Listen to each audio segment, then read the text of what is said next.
Hello everyone, I Jhalak Patel from LG Institute of Engineering and Technology in the Department of Electronics and Communication. Welcomes you to the session of wireless communication. Today we are going to discuss about Unit 4, that is multiple access techniques, with topic OFDM. So let's start the session.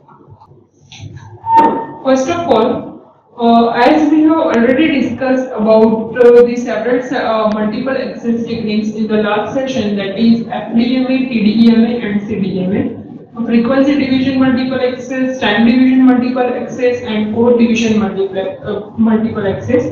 We have seen the individual advantages of each system, but for the next, to enhance the better performance of the multiple access technique, one more technique that is introduced in the wireless communication, that is our OFDM system. It stands for orthogonal frequency division multiplexing.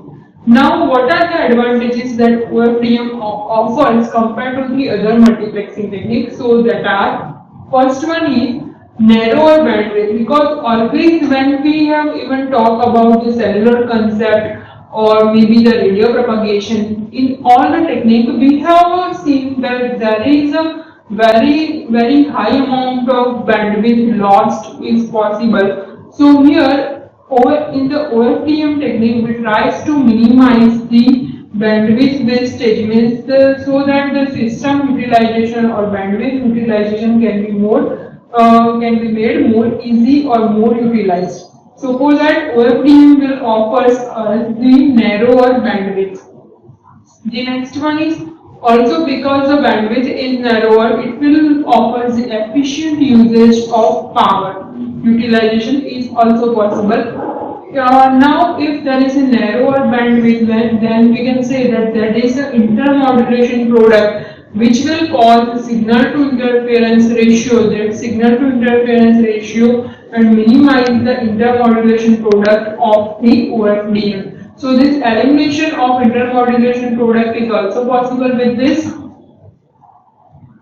Here with this figure you can see that there are different components. Here we consider the 6 multi-carrier system. So for that we can say that intermodulation can be reduced by using this technique. So here, as you say that 1 to 6 multi-carrier bandwidth is available for this, means by using the multi-carrier technique we can offer the more and more bandwidth, and approximate bandwidth means total bandwidth is reduced. So that's why it offers the overall narrower bandwidth. The principle of orthogonality is the reason behind it. Orthogonality is related with the correlation of the system. Here, OFDM uses the data bus to reduce the inter-symbol interference. We have seen that intermodulation is reduced. So how it will be possible with the use with OFDM? Because it will use the data bus instead of transmitted single time slot data. That is possible in case of TDMA, that in case of TDMA your data is transmitted in terms of time slots one by one, while in case of FDMA your data is transmitted in terms of frequency band, while in case of OFDM you can see this picture that it will use the data bus, and that's why it will reduce the inter-symbol interference. Now when the symbol duration increases, ISI will always reduce it. So that is the advantage of it. To reduce the multipath effect, if the total symbol duration increases and ISI will reduce, then it will affect on the multipath effect, because the obstacles in between them also gets reduces. And if the obstacles will reduces, we can say that multipath effect will reduce.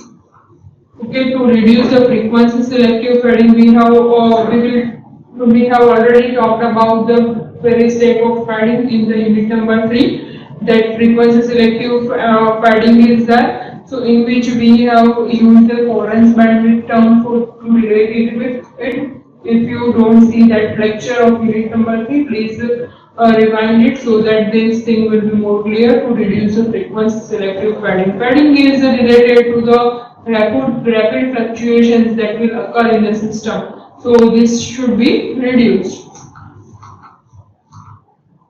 Now for the OFDM transmitter and receiver, the block diagram. First block is FEC. FEC is the forward error corrector block. After forward error corrector, interleaving is there. Interleaving will do the random conversion of the random errors into the burst form. Now, if once the error is converted into the burst form, inverse Fourier transformation is done. This IFT stands for inverse Fourier transformation to get the original signal, and then by getting the original signal, we will introduce some guard interval so that overlapping will be reduced. So here there is the concept of guard interval is also there to reduce the overlapping of the system. Then it will be given to the symbol shaping, and then again in phase modulator, modulation will be done for that on that signal, and then it will be transmitted. So here you can see the difference that before going to the modulator, there are some blocks of interleaver and guard interval to reduce the errors occurred in the system.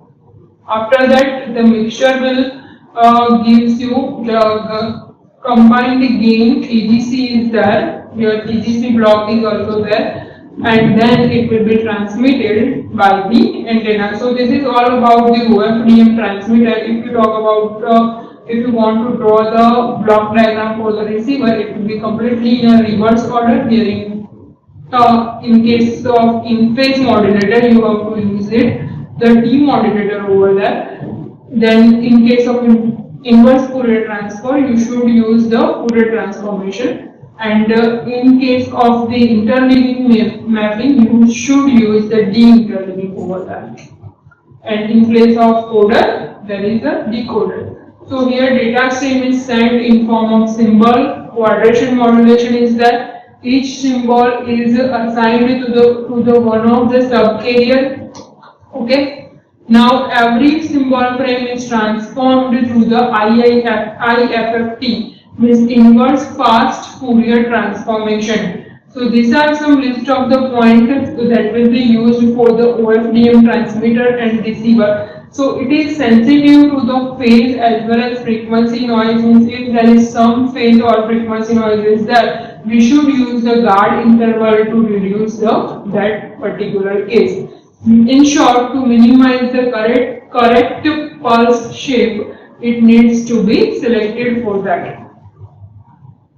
Next one is about CSMA. CSMA stands for Carlson's multiple access technique. Here each terminal on network is able to monitor the status before transmission.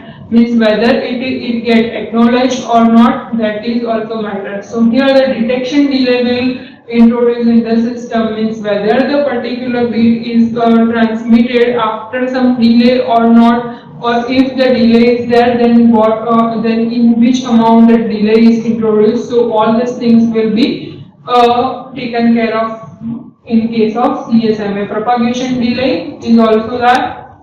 Also here, if someone wants to find out the time period for the propagation delay, then it will be given by TD into TP. TD is equal to, means delay time is equal to TP, that is propagation time, into RT is your bit rate, divided by the factor M, where M is your expected number of bits in the data packets. Types of CSMA is one persistent CSMA. Here the terminal will transmit the message with the probability 1. Probability 1 with probability 1 it will transmit. So that's why it is called as one persistent CSMA. Non-persistent means it will wait for some random time interval, not for the particular fixed time interval like for the 5 seconds or 6 seconds, but it will wait for a random time interval, and if in that random time interval the acknowledgement will not get got from the receiver side, so it will again retransmit that particular bit. So this is all about the non-persistent CSMA.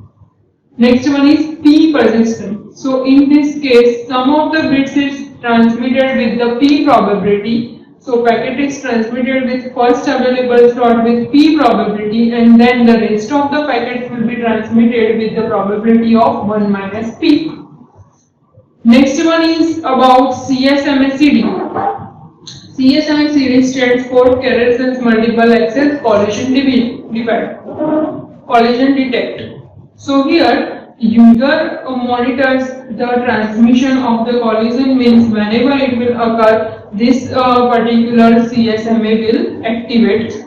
I mean, in short, it will occur only at the time of collision. There is also another method, that is collision avoidance. So CSMA-CA is there for that purpose. So as we discussed, there are several access methods are there. Also the case of hidden terminal and exposed terminal is also there. Here this is the case of the hidden terminal. For example, if the user A, B, C and D is there, and here the particular node, for example, if A is transmitted to C terminal, and in that case the terminal D is hidden for terminal A, and same way if D is transmitted the data to the B, so for the D, terminal A will becomes the hidden terminal. Same way for the exposed terminal also, same figure we have taken. So for the exposed terminal, if we took the case of A to C transmission, then in that case for C and for A, B is the exposed terminal, and same way for if we talk about the second circle, then for that terminal C is exposed to terminal D. So this is about the terminal that is hidden or exposed for the access methods. So this is all about the OFDM and the access terminals. If you find any query regarding the session, you can ask me on my email ID.